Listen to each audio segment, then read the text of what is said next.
So the good news is that Assad has gone. The butcher of Syria has fled the capital, Damascus.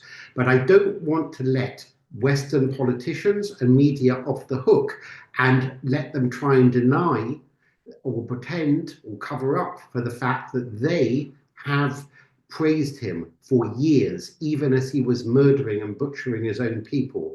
For example, in April 2011, a day after his forces beat to death dozens of civilians, the then Secretary of State, Hillary Clinton, described Assad as a reformer.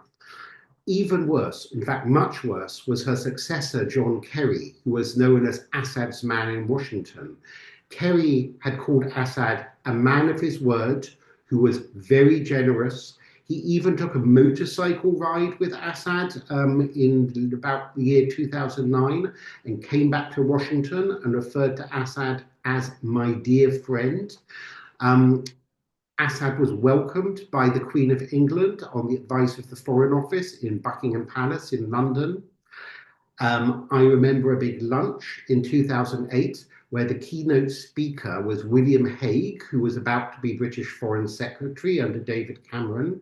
And Hague told the audience, including myself, he said, "The good news is that I've just returned from a trip to Damascus and had very fruitful discussions with President Assad, who graciously showed me around."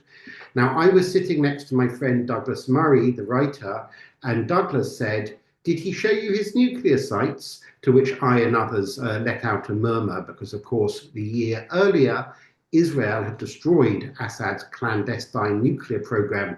Thank God, because can you imagine what Assad, who went on to use chemical weapons against civilians, against his own people, might have done if he had had a nuclear weapon?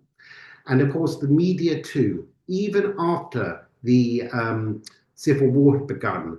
I remember on CNN, one of the guests describing Assad as attractive. And even magazines like Vogue, which have millions of readers, in 2012, even after Assad had brutally murdered so many people, they published a puff piece with the title "A Rose in the Desert" about Assad's equally collaborating dictatorial wife. And they said, Asma al-Assad is glamorous, young, and very chic, the freshest and most magnetic of first ladies.